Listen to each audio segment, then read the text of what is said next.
بسم اللہ والصلاۃ والسلام علی رسول اللہ اما بعد۔ پیارے بیٹو، امام بخاری رحمہ اللہ کو کون نہیں جانتا؟ ساری دنیا جانتی ہے۔ اللہ ان محدثین سے راضی ہو جائے، انہوں نے اڑنا بچونا خدمت قرآن و حدیث مشن رکھا اور اسی پر کاربند رہے۔ مشکلات آتی رہیں، بڑے بڑے پریشان کن حالات آئے محدثین پر، انہوں نے اپنے ویژن کو چھوڑا نہیں، مقصد کو نہیں چھوڑا، بس لگے رہے۔ آج وہ دنیا میں نہیں ہیں، ان کا ذکر خیر، ان کی کتابیں ہیں، ایسے کہ نہیں؟ یہ میرے سامنے التاریخ الکبیر ہے، امام بخاری رحمہ اللہ کی کتاب التاریخ الکبیر یہ ہے، جرح و تعدیل کی کتاب ہے، بڑی بنیادی کتابوں میں سے ایک ہے، یعنی پہلی کتابوں میں سے ایک ہے، ایسے سمجھیں۔ پہلی کتابوں میں سے جرح و تعدیل کے فن پر مفصل مطول یہ کتاب ہے۔ اس کتاب کو بنیاد بنا کر محدثین نے اور کتابیں لکھی۔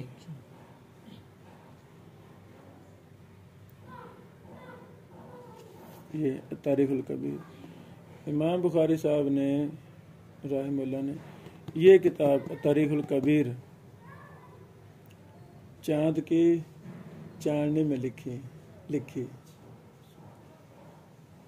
مسجد نبوی میں بیٹھ کر دن کو صحیح بخاری لکھ رہے تھے اور کتابیں لکھ رہے تھے، رات کو چاند کی چاندنی میں تاریخ الکبیر لکھی۔ یہ جو ہمارے پاس ہے نا نسخہ، یہ 9 جلدوں میں ہے۔ کتنے جلدوں میں؟ 8 جلدوں میں کتاب ہے، 9ویں جلد فہرست ہے۔ دارالکتب العلمیہ یہ برود کا ادارہ ہے، اس نے اس کو شائع کیا ہے مصطفیٰ عبد القادر احمد عطا کی تحقیق سے۔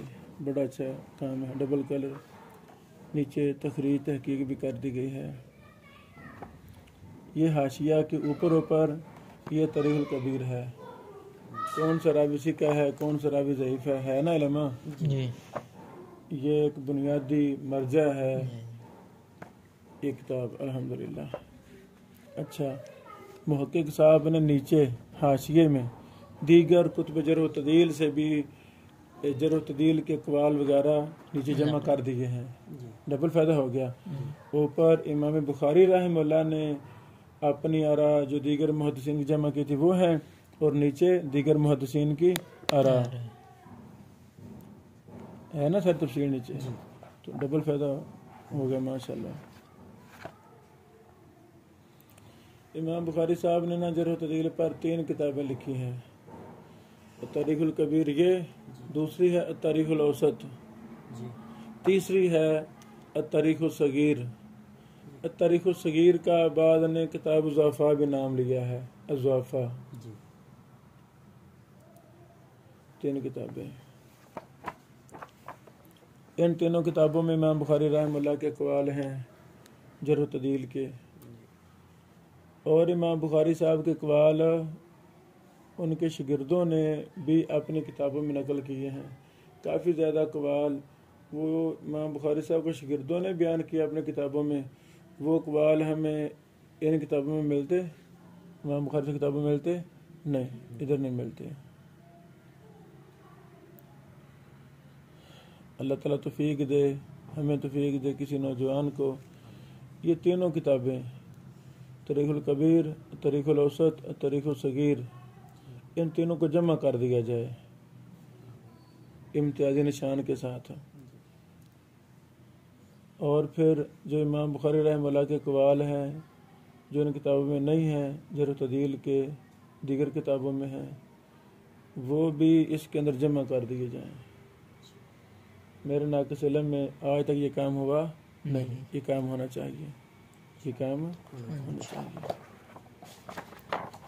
چند ضروری باتیں، یہ جو کتاب ہے تاریخ الکبیر، اللہ اکبر، یہ سب سے پہلے ہند سے چھپی تھی 1360 ہجری میں دائرۃ المعارف العثمانیہ حیدرآباد دکن سے چھپی تھی، حیدرآباد دکن سے ہی چھپی تھی۔ کہاں امام بخاری سمرقند بخارا، کہاں ہند ہمارا ہندوستان ہند، یعنی یہ پہلی دفعہ کتاب ہند سے چھپ رہی ہے۔ آئی سمجھو؟ اچھا، اس میں جو کل راوی وہ ہیں 13,983 13,983۔ اچھا، پھر اسی یہ جو نسخہ ہے ہمارے سامنے، اس میں امام رازی رحمہ اللہ کا ایک چھوٹا سا رسالہ تھا، یعنی بیان و خطائے محمد بن اسماعیل البخاری فی تاریخی ہی، ان کی تحقیق میں جو امام بخاری صاحب سے کچھ چند ایک سہو ہوئے تو وہ رسالہ بھی محقق صاحب نے نیچے جمع کر دیا ہے، شامل کر دیا ہے۔ اسی طرح الکنا بھی وہ ایک جز ہے تاریخ کبیر سے ہی، اسی کا جز ہے، اس کو بھی اس کتاب کے آخر میں جمع کر دیا گیا ہے۔ فائدہ ہو گیا نا، تاریخ الکبیر بھی آ گئی، بیان و خطائی وہ بھی آ گئی، اور الکنا وہ بھی اس کے آخر میں آ گئی۔ میرے بیٹو، امام بخاری رحمہ اللہ نے اس کتاب کے شروع میں مختصر مقدمہ لکھا ہے۔ مقدمہ میں محمد رسول اللہ صلی اللہ علیہ وسلم کی سیرت لکھی ہے۔ کیا لکھی ہے؟ محمد رسول اللہ سیرت۔ یہ مختصر ہے، تقریباً 3.5 صفحات پر مشتمل سیرت لکھی ہے۔ پر آپ دیکھ رہے ہیں نا، ہر ایک قول باسند ہے، ہر قول باسند ہے۔ تو امام بخاری صاحب کی ساری کتابیں جرح و تعدیل کی ہوں یا حدیث کی ہوں، ہر کتاب باسند ہے، ہر کتاب باسند ہے۔ اچھا، سیرت النبی صلی اللہ علیہ وسلم کے بعد، مقدمے کے بعد امام بخاری صاحب نے یعنی ان راویوں کا ذکر کیا ہے جو لفظ محمد سے شروع ہوتے ہیں۔ باب المحمدون،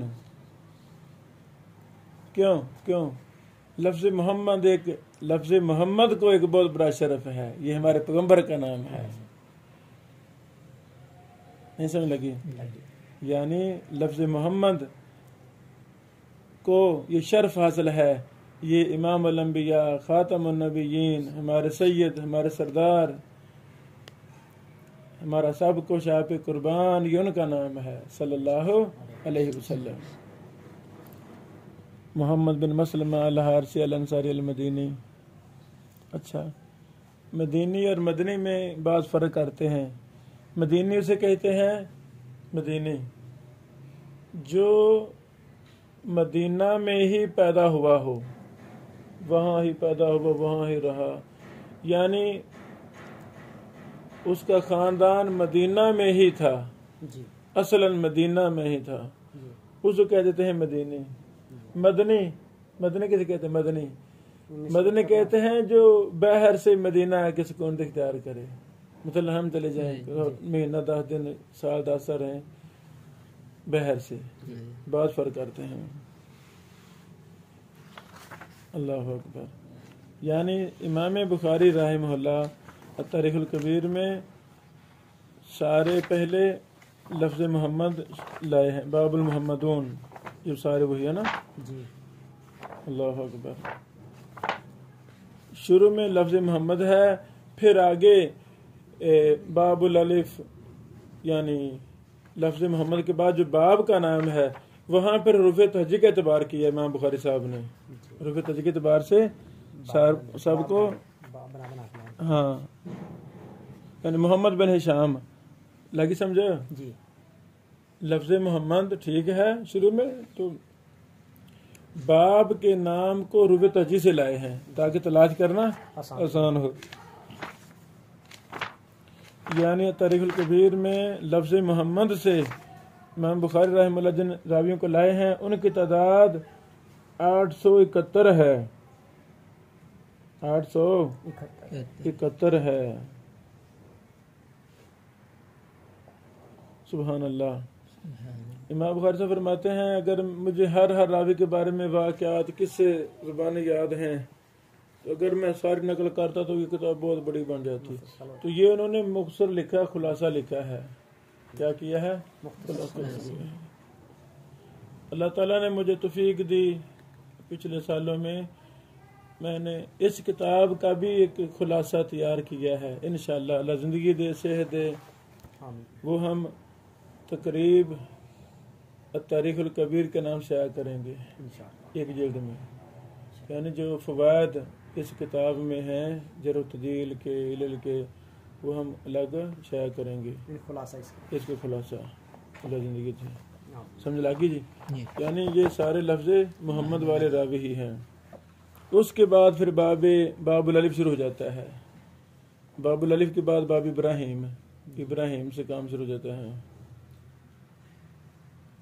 آئی سمجھو؟ یہ سارے اللہ تعالیٰ ان محدثین سے راضی ہو جائے. اچھا، جرح و تعدیل کا علم مطالعہ کرنے سے، اساتذہ کے پاس بیٹھ کر دراسے کرنے سے آتا ہے. مثلا ابو داؤد پڑھ رہے ہیں، ساتھ تاریخ الکبیر بھی سامنے ہے، جو راوی وہاں ہے وہاں ہم اس میں ہم تلاش کریں. آخری جلد ہے نا فرست والی، بار بار دیکھیں. کچھ یہاں ڈیٹا ملے گا، کچھ دیگر کتابوں میں ملے گا، تو بندہ ان سے فائدہ لیتا ہے. میری کتاب ہے نا جرح و تعدیل کا اصول و ضوابط، اس میں تاریخ الکبیر کے منہج پر میں نے تفصیلی بحث کی ہے. اس پر لیکچر بھی دیے کہ ایک ہاں کہ تاریخ الکبیر کا منہج کیا ہے. تو ہمیں جرح و تعدیل کو چھوڑنا نہیں ہے. جرح و تعدیل کو چھوڑنا نہیں ہے. امام بخاری رحمہ اللہ یعنی جرح و تعدیل اور علل کے بہت بڑے اجالے امام تھے اور معتدل تھے. نہ متشدد تھے نہ ہی متساہل تھے، بلکہ معتدل امام تھے. امام بخاری رحمہ اللہ کی رائے جرح و تعدیل میں سونا کیا ہے، پتھر پہ لکیر ہے. الحمدللہ. تو ہمیں ان کتابوں کو لازم پکڑنا ہے. بارک اللہ فیکم. افسوس ہوتا ہے طلبہ علماء صحیح بخاری پڑھ کے فارغ ہو جاتے، لو جی فارغ ہو گئے ہیں. یہ اصطلاح غلط ہے بھائی. ایک سسٹم میں محدود ہے نا، اصول علم اس کے بعد شروع ہوتا ہے. تو امام بخاری صاحب کے صحیح بخاری ہم پڑھتے ہیں، تو امام بخاری صاحب کے تاریخ الکبیر جو جرح و تعدیل پر کتاب وہ ہم حاضر نہیں لگاتے. یہ کتنی بری بات ہے. ہونا یہ چاہیے جب تک طلبہ امام بخاری صاحب کی یہ تاریخ الکبیر بھی نہ پڑھے، ان کو سند فراغت نہ دی جائے. چلو جی بخاری کے ساتھ ساتھ یہ بھی ایک شیخ بخاری پڑھا رہے، ایک شیخ تاریخ الکبیر پڑھا رہے. لفظاً محدثین یہ کتابیں پڑھایا کرتے تھے. محدثین یہ کتابیں پڑھایا کرتے تھے. تو جب ہم یہ کتابیں پڑھائیں گے تو کتنا فائدہ ہوگا. یہ فن آ جائے گا. ہم پڑھاتے نہیں ہیں تو مشکل سے مشکل فن، منطق، بلاغہ، فلسفے، نحو، صرف، بڑے بڑے مشکل فنون وہ جب پڑھائے جاتے ہیں تو آ جاتے ہیں. یہ چیز پڑھائی نہیں جاتی، اس لیے مشکل لگتی ہے. ہمارے پاس کئی علماء وہ بھی آئے ہیں. ایک آئے تھے کہتے ہیں مجھے 50 منطق کی کتابیں زبانی یاد ہیں. میں نے کہا بھی کیا کمال. کہتے 50 کتابیں زبانی یاد ہیں منطق کی مجھے. اچھا، چونکہ ایک ماحول ملا اس مدرسہ میں منطق کا روح تھا. دورے کا نام کیا تھا؟ منطق والا دورہ، تکملہ فی المنطق دورہ ہے پورا، اس نے دورہ کیا. اچھا، اب جرح و تعدیل کا بھی دورے ہوں، اس کا رجحان ہو تو